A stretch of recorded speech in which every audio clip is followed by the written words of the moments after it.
Love staying informed? Subscribe now and get unlimited access to local news, weather, and sports for just 99 cents a month for your first 3 months at inforum.news/join. Read every story, listen to every podcast, and download the apps that keep you informed and on the go 24 hours a day. So head to inforum.news/join right now to subscribe. What are you waiting for? Get 3 months of local news for just 99 cents a month at inforum.news/join.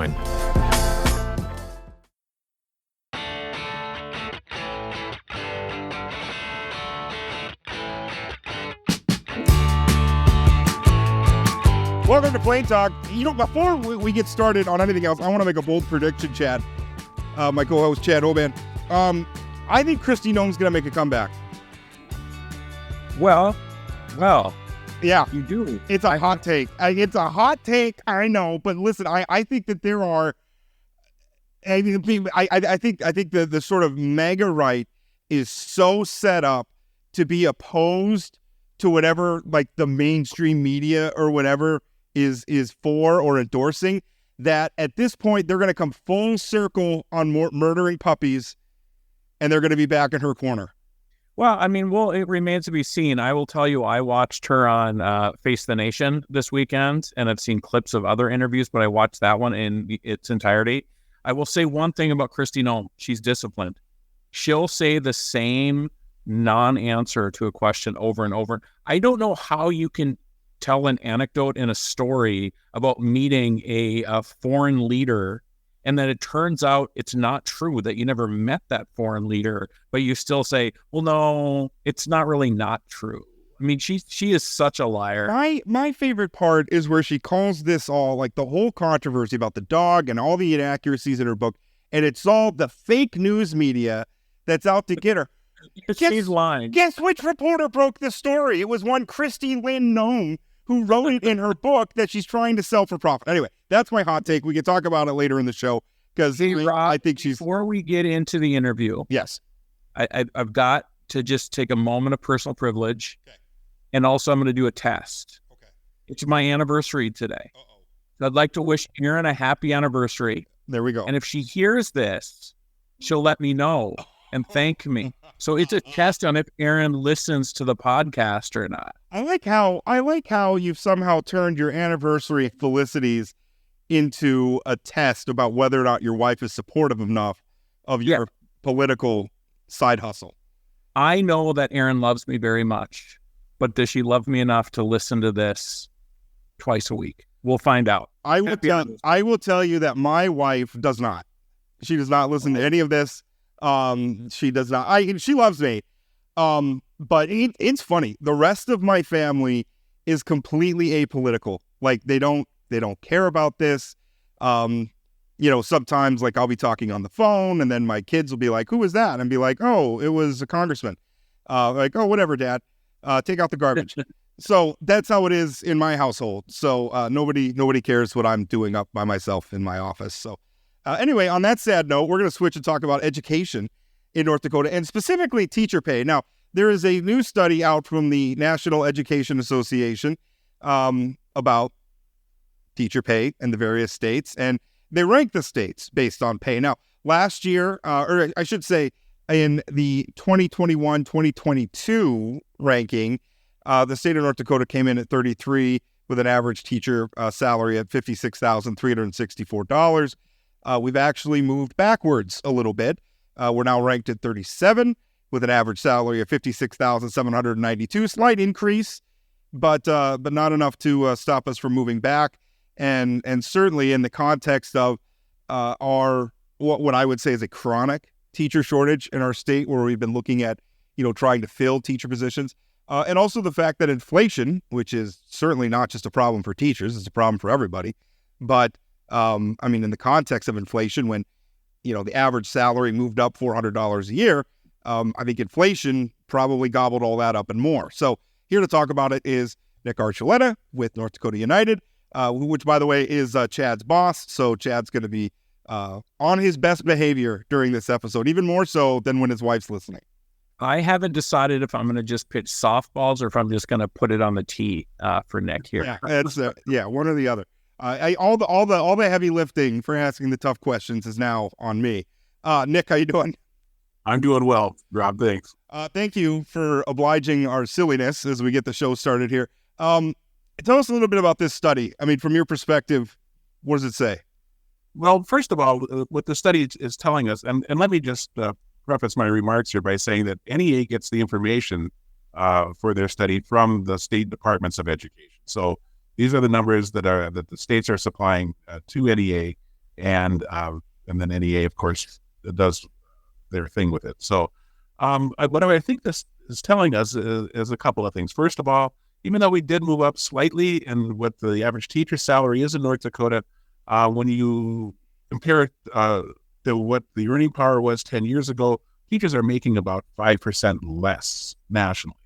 And the reason that we moved back, we saw some investments in other states who are also, by the way, experiencing the troubles that we are experiencing relative to the teacher shortage.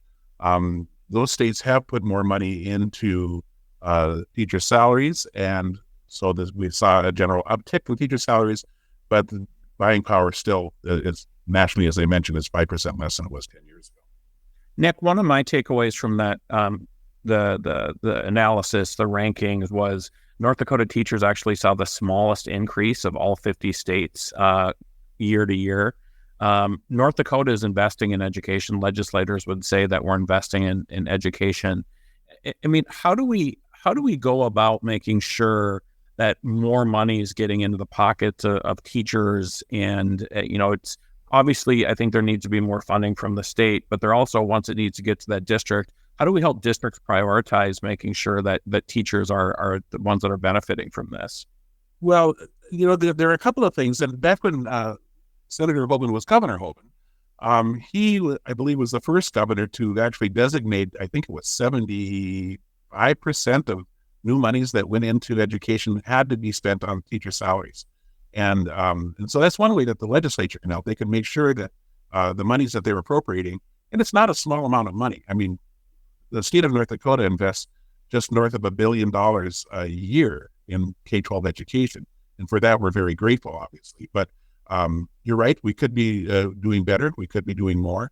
When it comes to the district level, I think that the district itself can work with their teachers and find out ways that they can put more and negotiate more of this money into their salaries. I know right now, for example, that districts are very concerned, many across the state are concerned with their aging infrastructure, their physical plants, their school buildings. Many of them were built in the 60s, and they are finding it very difficult to get a bond passed to build those because the threshold is 60%. If the state could find a way to help districts like the Valley City, the Oaks, North Dakota, Devil's Lake, and others to afford their infrastructure needs, that would help free up some money, I think, for teacher salaries as well. One thing I was wondering when I looked at this data on salaries is I know that we've had a shortage for a while. I know we've been doing our best to hire. One thing we've been talking about is older teachers retiring or leaving. Could that have affected our average teacher salary? I mean, obviously, if our teacher workforce has skewed younger, I mean, by definition, younger teachers make less than teachers who have more experience, who've been on the job longer. That's just one of the realities of life. So has our teacher workforce skewed younger? Could that be impacting that number? It could be impacting that number. I haven't seen all the data. And one thing that we've got going on right now in our state, Governor Burgum has put together a task force, a recruitment and retention task force, and they're actually requesting that data, and they will use that as they develop their recommendations for the next legislature to consider. But yeah, that certainly could be one thing. And we also know that in a lot of states, and where the state has put in some extra money, they have done it really heavily on the recruitment side. But it was brought up last night in a discussion we had with some teachers that if there's a hole in that bucket, you can put as much money into recruiting as you want to, but if you're not retaining them once they're there, you're still going to be at a net deficit. So, Nick, you mentioned Senator, now Governor Hoban. correct me if I'm wrong, but I thought North Dakota got up to like the low 20s, mid 20s in terms of these ratings during that period of time. And I remember when I was in college in the 90s, it was always us in South Dakota between 50 and 51. So there's really tremendous progress made during that period. And it feels sort of like we're slipping back. Can you talk a little bit about, in addition to the money being earmarked for teachers, are there other things that were done to sort of move us up the rankings back then? I assume discovering oil was part of it. Yeah, that was a very big part of it, and we're thankful. I don't know why every state doesn't just discover oil. Just discover oil. Are they stupid or something? I mean, what's the problem? Yes, it seems like they're underperforming. Yeah. But the one of the first things, I think the most important thing that then Governor Hoban did was he recognized the importance. He was looking down the road, and he saw that we had an aging teacher workforce, and I think probably well over a third of them were at that time eligible for retirement. They just hadn't done it yet. And so he was looking forward, and that's much to his credit. But the other thing he did was he emphasized the importance of funding education. In fact, at his very first legislative session, he called them back into session to deal with one issue, and that was education funding. And he got them around the table, and that, I think, set us on a course where we started taking the education, K-12 education funding from the back burner and moving it closer to the front of the stove. And that was a very, very helpful thing. And we may need to be doing that again. And I'm not saying that we're ungrateful for the investments that North Dakota's legislature has made and North Dakota's taxpayers have made in K-12 education. It's just that in addition to school climate, we also have to address the issue of salaries for teachers. We're not attracting enough young people into the profession, and once they're here, because of a number of reasons, they're not staying as long as they used to. I don't know that we're going to see that period of time again where many of the teachers I had, and I would assume you fellows would agree with this, that were long-term teachers. Once they became a teacher, they stayed a teacher because they had that passion for making a difference in children's lives, but we're not seeing that so much anymore. I was looking at the funds increase. Now this is general fund dollars, state tuition fund dollars, foundation aid stabilization fund, and SIF fund money, strategic investment improvement funds. This is from North Dakota Legislative Council, their budget trends presentation. So this is from the end of the last legislative session. And from what they appropriated a 7.4% increase for the 2023-2025 biennium over the 2021-2023, going all the way back to 2013-2015. Our average biennium over biennium increase, according to this presentation, is about 5%, 4.9%. I think that speaks to the fact that we've been putting a lot of money in education.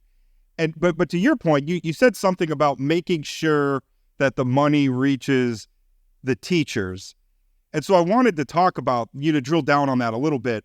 Where's the money going? Like, for instance, one thing I'm assuming when I look at these numbers from the NEA, I'm assuming that these are instructional. These are not administrator salaries that are included in here. These are like classroom, up at the chalkboard, or maybe not the chalkboard these days, up at the digital projector or what have you.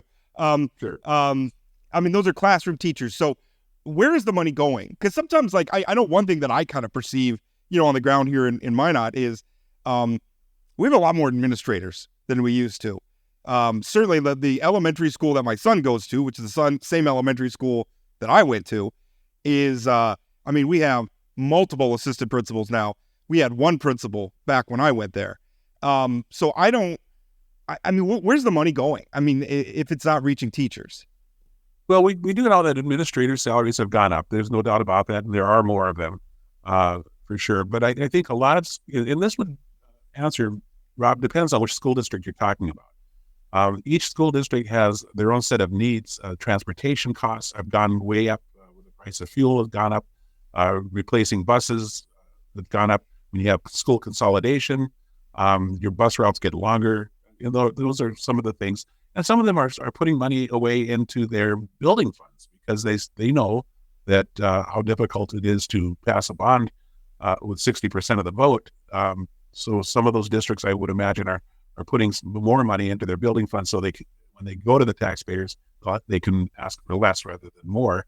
But yeah, I would say that it would depend on the district. But you're right. I think for every school district, if you're looking at what personnel costs are, it's got to be running around the 70% range.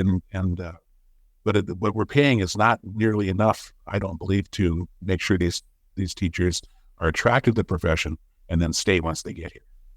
Yeah, and I think the other part of this, and we haven't been talking about, is support staff, right? We have less paras than we used to in those kind of things. And I also would just, Rob, your point about administrators, the jobs are getting more complicated too, right? I mean, all of, behavioral health and all these different things that are coming into the school, it does get a little more expensive. Nick, you mentioned the task force that Governor Burgum put together. You're not on that task force, but you've been observing those meetings and helped facilitate some of North Dakota United's members talk to the task force last night. What do you hear? I mean, we're talking about teacher salary, but are there other issues that you're hearing from members of the task force is discussing that need to be taken care of or need to be thought about?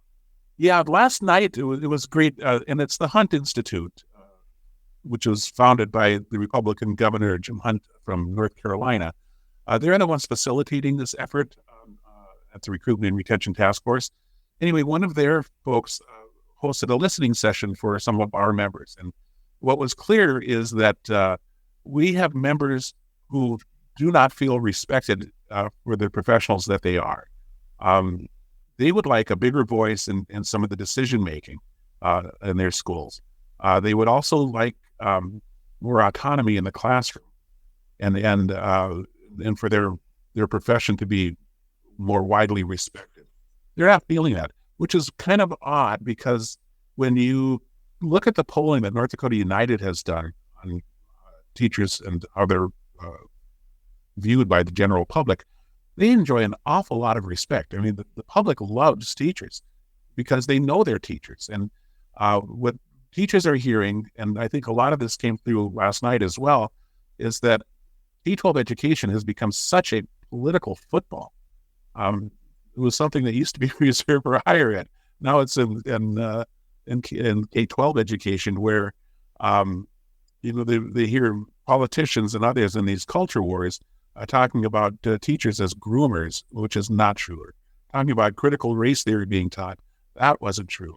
And they feel that frankly, that it's a detriment to them as a professional, and it's a detriment to young people who might otherwise consider teaching as a career choice.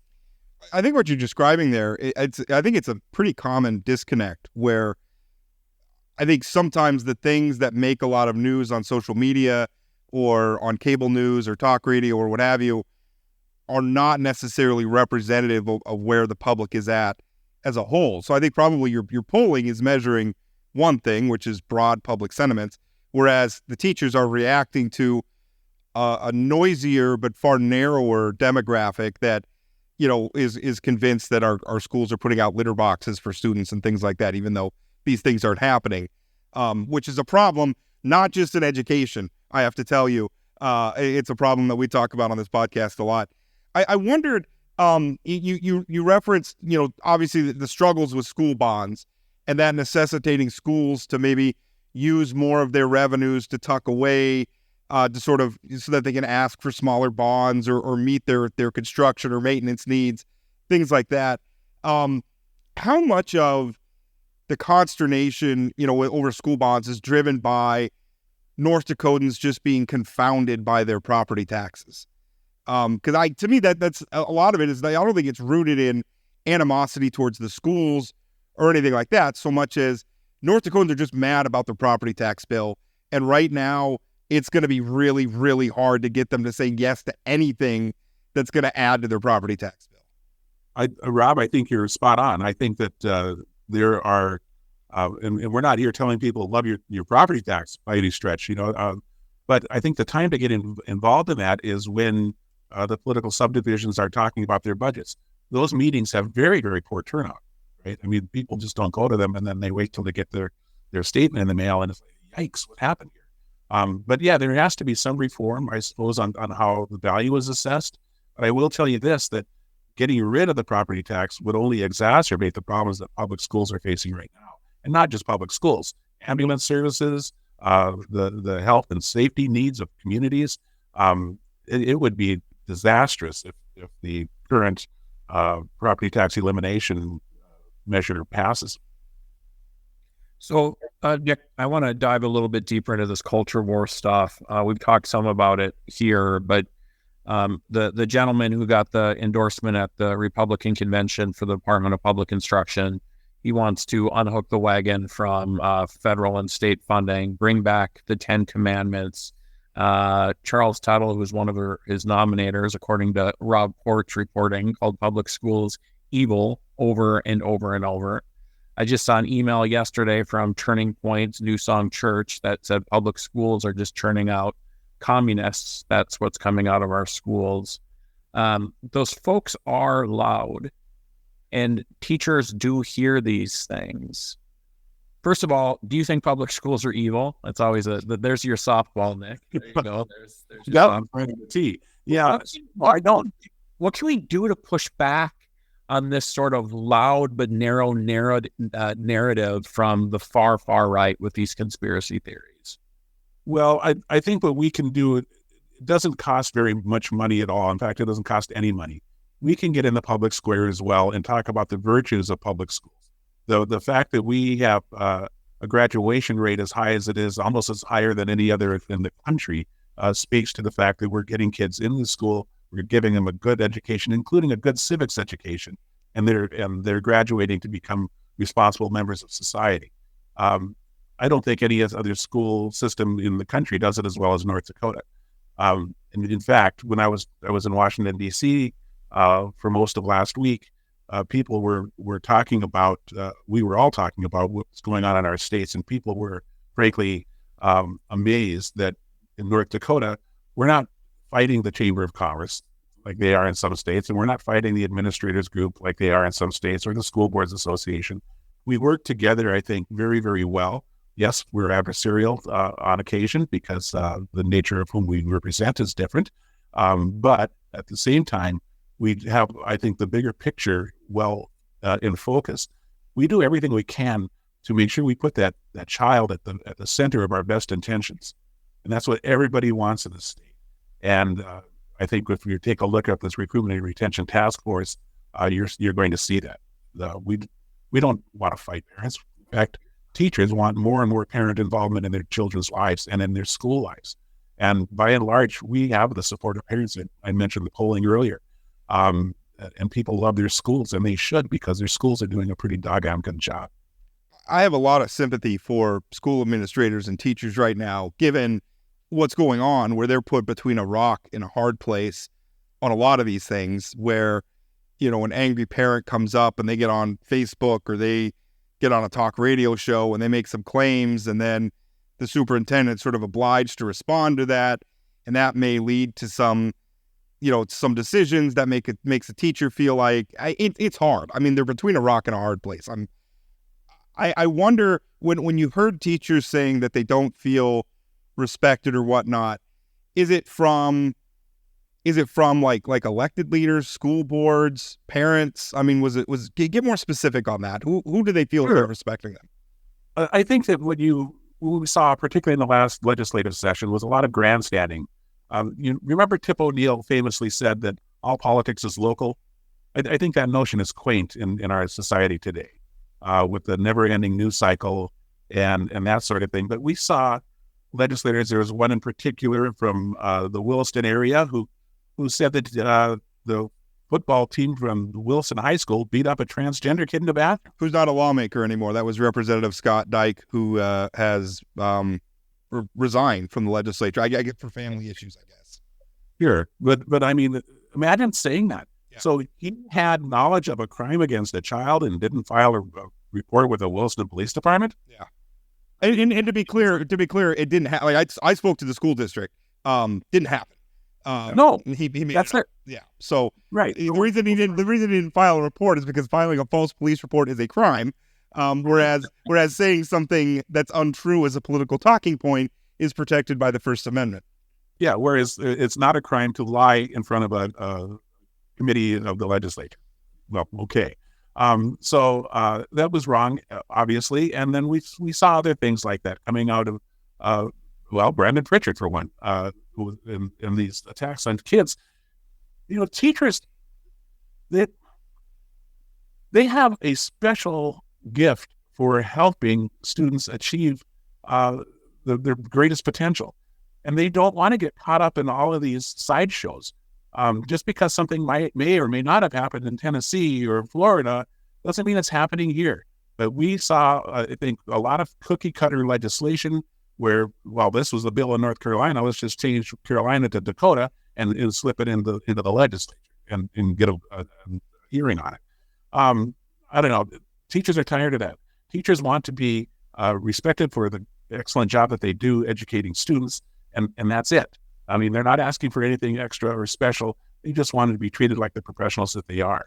And to the Superintendent Baszler's credit, she has really done, I think, an outstanding job of lifting up educators. In fact, later today, she's hosting a reception for the County Teachers of the Year to talk about their good work and to make sure that they are being recognized for the positive things that are going on in education. And by gosh, I tell you what, we could use a lot more of that.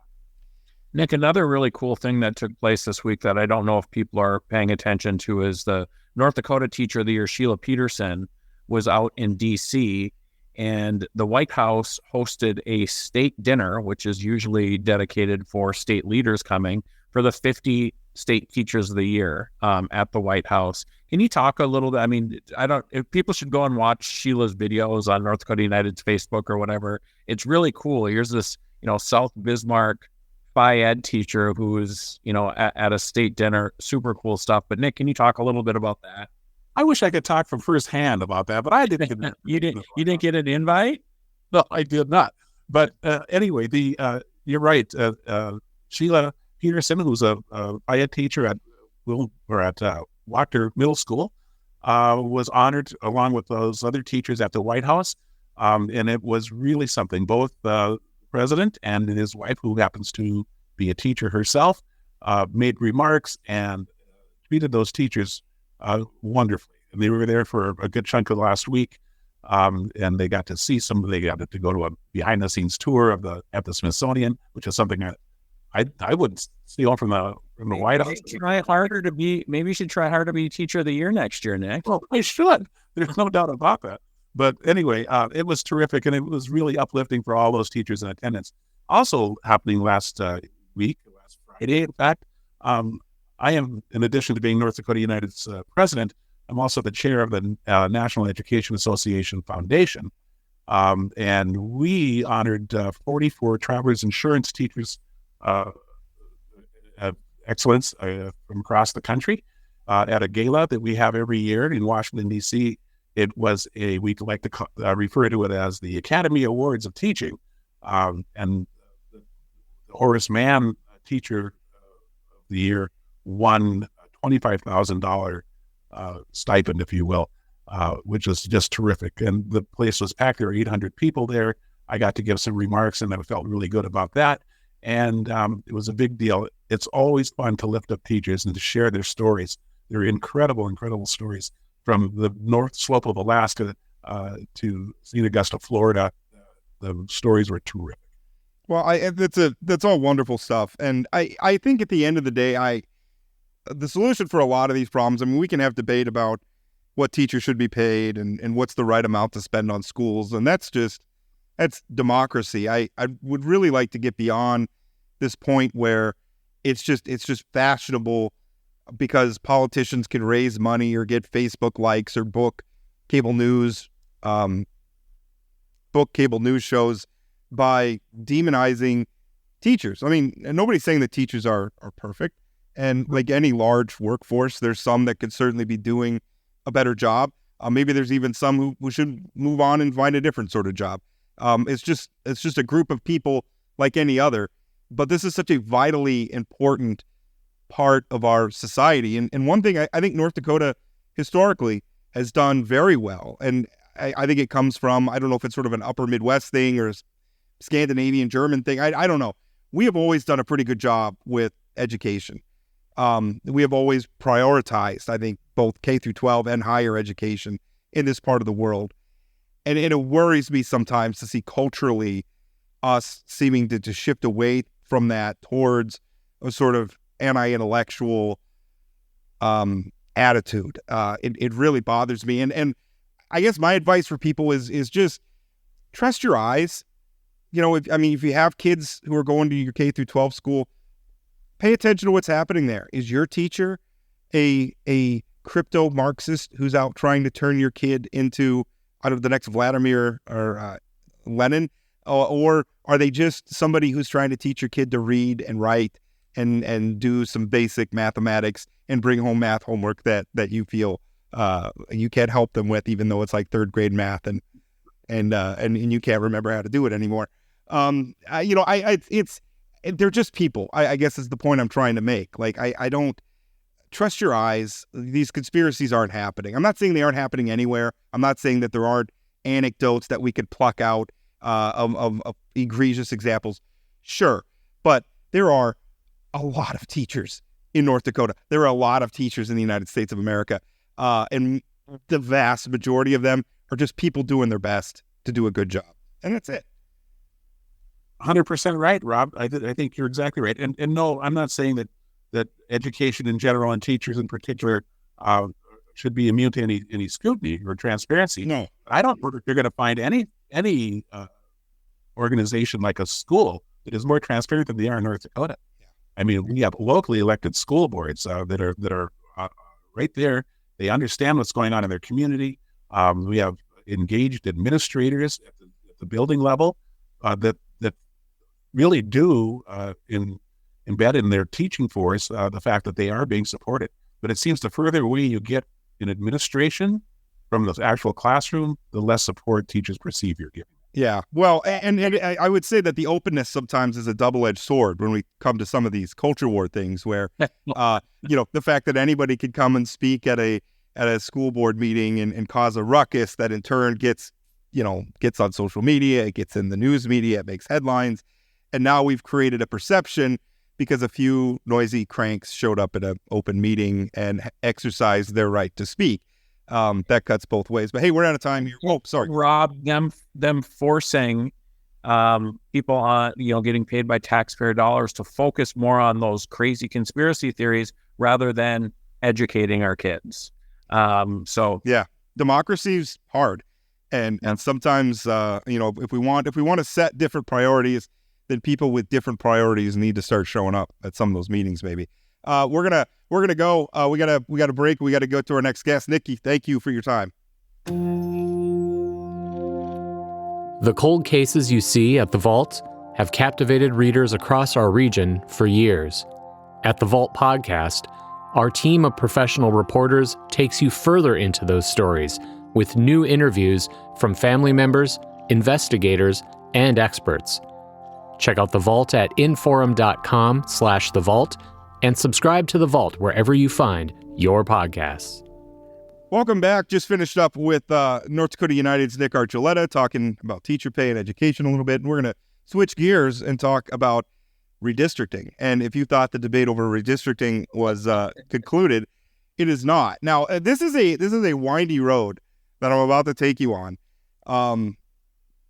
The legislature, obviously, after every census, so after the 2020 census, the North Dakota legislature was obliged to redraw district lines. They did so, and during that process, what I would characterize as a diligent and good faith effort to comply with the Voting Rights Act, created two subdistricts in District 4 and District 9 for the North Dakota House of Representatives. And it was done specifically to help elect more Native American candidates to the North Dakota legislature. District 4 is in the area of the Fort Berthold Reservation, home to the 3 affiliated tribes. District 9 is in the area of the Turtle Mountain Reservation, home to the Turtle Mountain Band of Chippewa. And what happened is when they created the subdistricts is both districts still elect one senator, but each district is divided in half for the representatives. There's like 9A and 9B. Those each elect a House member independently. Now, if you live in any other district, such as my Minot area legislative district, you get to vote for a senator and 2 members of the House of Representatives. Now, we saw multiple challenges to the redistricting map. One challenge was filed by some of the Native American tribes in the state. They challenged it. They said that the subdistricts weren't enough. They wanted another district that was drawn for them. Federal court agreed with them and said that North Dakota's map violated the Voting Rights Act, and essentially the court ended up imposing its own map on the state of North Dakota. After giving lawmakers a timeline to develop a new map that the legislature didn't comply with, we could have a debate about whether or not they even could have complied with it given the timeline, whatever. Anyway, the court ruled on that. There was a separate suit, though, that was more focused on the question of the subdistricts and whether or not that violates the Equal Protection Clause of the U.S. Constitution. Now, the Equal Protection Clause essentially saying that everybody has to be treated equally under the law. Are you being treated equally under the law if you live in District 4 and you can only vote for 1 senator and 1 representative, whereas I live in District 5 and could vote for 1 senator and 2 representatives? Robert Harms, who, by the way, is a Republican candidate for the North Dakota Senate in District 2, prior even to becoming a candidate, though, is also an attorney representing clients who are challenging that lawsuit. Now, an interesting turn that just happened here. I told you this was going to be a windy road, but I wanted to set all this out. An interesting turn is that the federal courts previously rejected the lawsuit based on the 14th Amendment. They've now appealed that to the U.S. Supreme Court and are now joined by the state of North Dakota. Now, when the federal courts initially dismissed the suit, the state of North Dakota had sided against the suit, asking the court to dismiss it. The state of North Dakota has now reversed course and is now asking the Supreme Court to overturn that previous decision. Now, Bob, that was super. Bob Harms, our guest, that was super complicated. Did I get all that right? Yeah, you did a good job. You should go to law school. Well, I don't even know why you would want to do that. Well, I don't know. I mean, you got it without even the degree. I can't afford a pay cut to be a lawyer. So. Yeah, there you go. I'm kidding. Good decision. So why? I mean, this kind of an unusual thing. Obviously, you're representing 2 clients. One of whom is Chuck Whalen, who's running for the legislature. Another one is Paul Henderson, who's sort of a longtime Republican activist, has been involved in the party in various ways. You're representing those clients. The state of North Dakota is obviously different. They're not a party to your case, but they have filed a motion with the U.S. Supreme Court. Describe what's going on with this latest activity.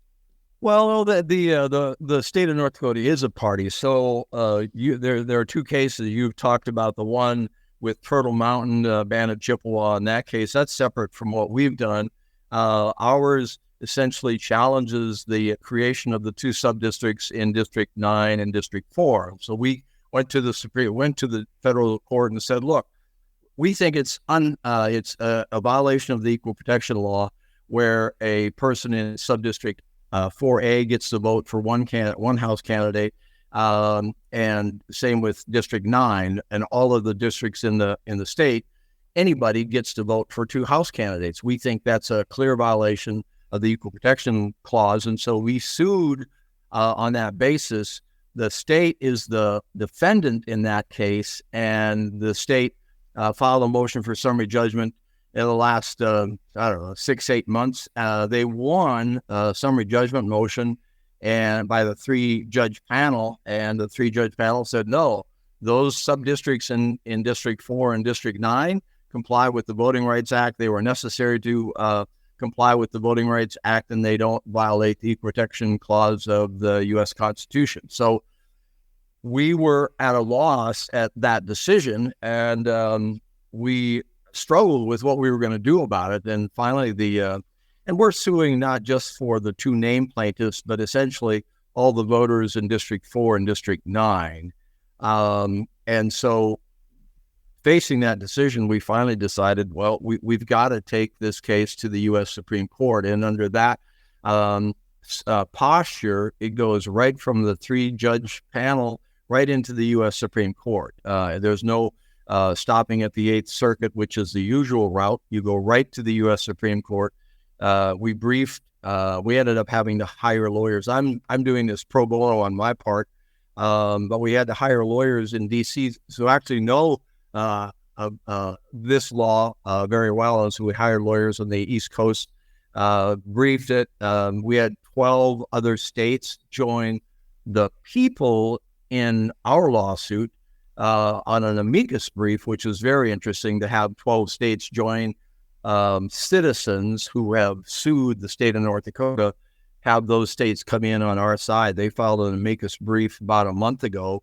And then I think to the state's credit, to the Attorney General's credit, filed a brief, not a motion, but a brief that says, hey, look, we think the decision at the lower level is wrong. We think it violates the Equal Protection Clause of the United States Constitution. We'd like you to send it back to the district court, and we're hoping that the Supreme Court will give some guidance as to how the district court can navigate this fairly complicated area of the law. So that's really where we are. And I frankly, I credit the Attorney General, give him high marks for having the courage to recognize the deficiency in the federal district court level. I think there's an issue about not just winning, but doing the right thing. And I think that's what's in play here at the state, on the state level. So, Bob, let's be clear here. I mean, the 3-person panel you were before were 2 judges appointed by Trump, 1 judge appointed by Bush, right? And so that 3-person panel did exactly what the Attorney General's office asked them to do. And it got sent to the Supreme Court. And now Drew Wrigley and the AG's office are saying, just kidding. We have the exact opposite opinion of what we asked the 3-judge panel to do. And I mean, I think Mark Fox had some comments. This is unprecedented. And you mentioned that now there's 12 states that are involved in this. Yeah. I'm not a lawyer. I'm just a guy who's paying attention. Yeah. But it seems to me you hired out-of-state lawyers, 12 AGs from other states get involved in this case. All of a sudden, Drew switches his position. This is starting to smell a little bit like people are trying to undo the Voting Rights Act through the legal process, and it's a move from the far right. I mean, so. I mean, I hope we do undo the Voting Rights Act. Well, that's right, but I'm old enough to remember, Rob, you thinking that the court shouldn't do this, that legislators should do this instead. But help me understand. That's not, well, hold on. That's not a character. I don't like the courts drawing the maps. I think the legislators should draw the map. I would like the courts.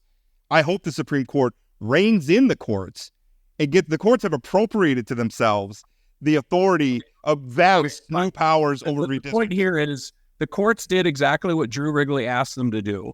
And then all these political powers got involved and he switched his position. And then is North Dakota going to have to pay both sides this? I mean, we're paying attorneys at the Attorney General's office to be on both sides of this lawsuit. This is crazy, Bob. You know this is crazy. Well, I know it's crazy that we have these 2 lawsuits, one from Turtle Mountain saying we think that we should have subdistricts or we should have our own subdistrict. And then the other's lawsuit brought by us saying, no, we don't agree with subdistricts. We think they violate equal protection. I think that's the crazy posture. But back to your point, Chad, I mean, I disagree that I don't think this is all political. I mean, I do think that there is a fundamental question. I mean, it really comes down to this. Does the Equal Protection Clause that we know, does it apply to everybody? Well, certainly it does. Is there any, if there's a justification for making some changes within our electoral system that remedies demonstrable racial discrimination in North Dakota, then we would all embrace that, myself included. But none of that has been demonstrated. Yeah, there were expert testimonies and statistical analysis done after the fact, but I think there's a higher principle here, not politics, not trying to undo the Voting Rights Act.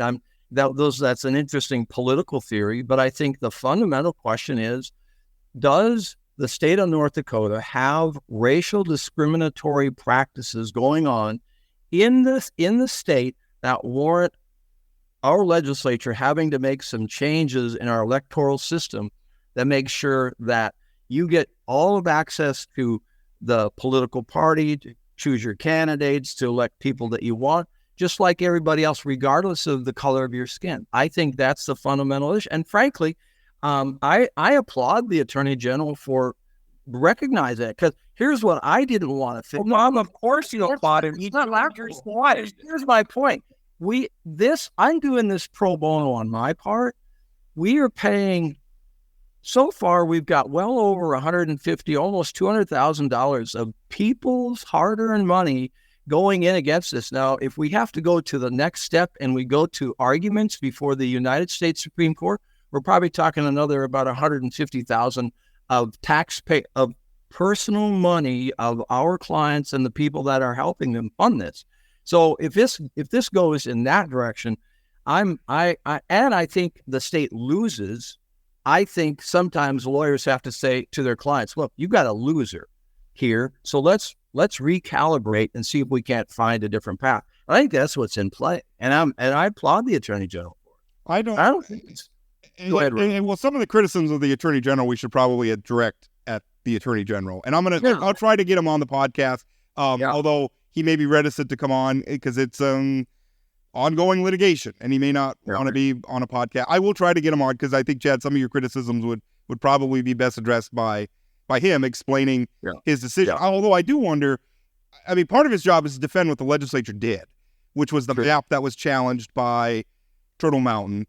And he did defend that. And then that case was ultimately resolved with the court saying, legislature, you lose. And here's the map that we're going to use. So, I mean, that's what happened. The legislature lost. So that case is now over. Now the Attorney General, on the question of the 14th Amendment, is doing this. I don't know. It's up to Drew Wrigley to explain this. Rob, just to clarify, the defendants in this case are Doug Burgum, Michael Howe in the state of North Dakota. Sure. That's his job to defend those people. And now he's taking the opposite side of this. I agree. Those are better questions for Drew, but Bob is here, so okay. I apologize. Well, I am very, and by the way, I wrote about when they first did the subdistricts. I mean, irrespective of the reasons for why, I think that it is bizarre that we would have some people in North Dakota, whatever their skin color, depending on where you live, in 2 legislative districts, you could vote for 1 House member and 1 Senate member. And all the rest of the legislative districts, you could vote for 2 House members and 1 Senate member. That is absurd. I don't know why we would want to do that. I don't know how that passes constitutional muster. And that's really at the heart of this case. And I'm rooting for it because, I mean, if we're going to do subdistricts, then we should do subdistricts everywhere. One or the other. I agree. Rob, I agree. That's part of the reason. I mean, when we lost that case at the district level, I mean, our lawyers said, we're out of here. We're done. We had heart-to-heart conversations that I said, look, this is wrong. This is fundamentally wrong for us to do just what you described, Rob, that in 2 places in our state, people get elected, 1 legislator in the House and 1 legislator in the Senate. But everybody else in the state gets to elect 2 House members. It's fundamentally wrong, and it's based upon race, and that too is wrong. And so I'm hoping that what happens is that the case gets sent back with some instructions by the United States Supreme Court. And this is a complicated area of the law. And I think if they send it back with some instructions, maybe they can clarify this so that we don't have these kinds of tussles going on around the country. But you're right. I think fundamentally, does it violate the Equal Protection Clause of the United States Constitution? I think it does, and that's the reason we've stayed in there. I mean, this has been kind of challenging to try to help pay for these lawyers in D.C., and I have hope that we don't have to go to the court, brief it, and argue it, because that's going to be probably another couple $100,000. And so if the result of all of this is we have subdivisions, subdistricts in every district, I would be for it. because I've always believed that if you have one candidate running against another candidate, like Senate districts, you end up with a better product rather than slates running against each other. Bob, you've mentioned several times sort of who the funding of this. Is it being funded by out-of-state special interests, or is it primarily individuals, or who's funding it at this point? North Dakota hardworking men and women. I've watched the money come in. I've sent the checks to D.C., 250 here, 500 there. Some bigger supporters, but no out-of-state money involved in this thing, not a dime. Interesting. One thing, and I guess I can't speak to it, but I know one thing that Wrigley did when he came into office, and I've spoken to him about it, is he wanted he got money to hire more people in his office, and he's using less outside counsel, which I think is a good thing, frankly, to have the legal experience in-house. Yeah. My impression is, and I guess maybe I need to get corrected on this, but I don't think he hired outside counsel when they were fighting the Turtle Mountain lawsuit. I think that was all done in-house, in which case I don't know that you could say that there's additional expenses if we're just using public employees who are already working for the state. That's a sunk cost. We were going to pay them anyway. I don't know if the Turtle Mountain. Frankly, I haven't paid much attention. I don't know who the state's lawyers on that. And I shouldn't talk because I don't know for certain. So I guess I shouldn't. Well, in this case, we have hired special assistant attorneys general in North Dakota, and then we brought in a DC counsel in this latest round. And I think, Chad, maybe to answer your concern, I think. Part of that may be the fact that we, as a state, we might have gotten more expertise on the legal front. I mean, this is a quagmire. I don't pretend to know. I'm not doing the day-to-day legwork on this thing. I'm a lawyer of record, but the hard work is being done by DC lawyers. And I think part of what has happened is I think the state has acquired additional counsel and probably experts and have said, look, you got a loser on your hands. And the other thing that the state toys with, and I think this is smart on their part. We had a conference call about, I don't know, 2-3 weeks ago amongst the lawyers. We were trying to see if we couldn't fashion some settlement, and we're still going to try and work on in that direction. But there's a mechanism in the federal system. Georgia has just gotten off that, where every decision you make in your electoral system has to be approved by the Department of Justice. And we, as a state, we risk flirting with being in that spot. And I don't think it's a huge risk, but anyway, I think we got good. The state got, I think, maybe expertise, legal counsel. Coming in this latest round, and I think that might be part of what is in play as well, and that's good. Having better lawyers is good. What does frustrate me is I look at the process that led up to the original map that the legislature produced, and it was a map that was endorsed by Mark Fox from the 3 affiliated tribes.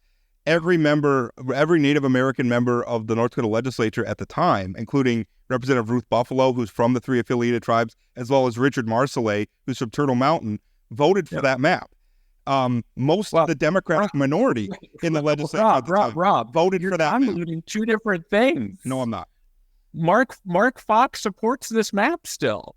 The map that came out of the court now, because he's defending. He wants the subdistricts, and the original legislative map created the subdistricts.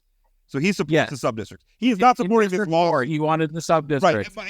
Right. So the point that I was getting to, though, is that what I perceived as a good faith process, where the North Dakota legislature made an effort to create subdistricts specifically to elect more Native Americans, subdistricts that did elect 2 new Native American legislators to the legislature, that somehow still ran afoul of the Voting Rights Act, which is so convoluted and has been interpreted in so many contradictory ways by courts across the country that I don't know that it's possible to comply with it in good faith.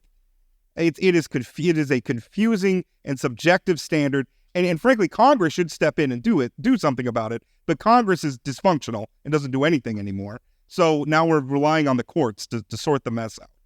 So now I'm just confused. Okay. We're talking about the subdistricts in District 4, which Mark Fox supports. District 4 and 9. Yeah. Okay. And Mark Fox is on record saying he supports these things. Right. We've been talking about the Attorney General hiring outside counsel to be an expert. I don't know what side of this case the state is funding experts on, because it seems like the state has now been on both sides.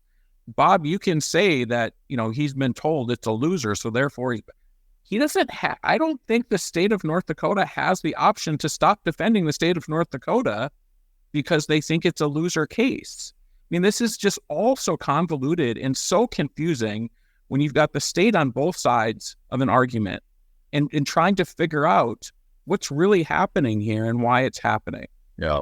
Am I just not tracking? Or well, the point I was making was not about, I'm making a point about the Voting Rights Act being a difficult standard to, as it's been interpreted expansively by the courts, is a difficult standard for states to comply with in good faith. And I'm talking specifically about the legislature. Now, why Drew Wrigley did what Drew Wrigley did and made the decision to file a motion in this lawsuit is a question for Drew Wrigley, and it's a separate matter from the point that I was making, which is that I would really like the courts, specifically the Supreme Court, to step in and hopefully set a standard that is more unifying and less subjective than the one we have now.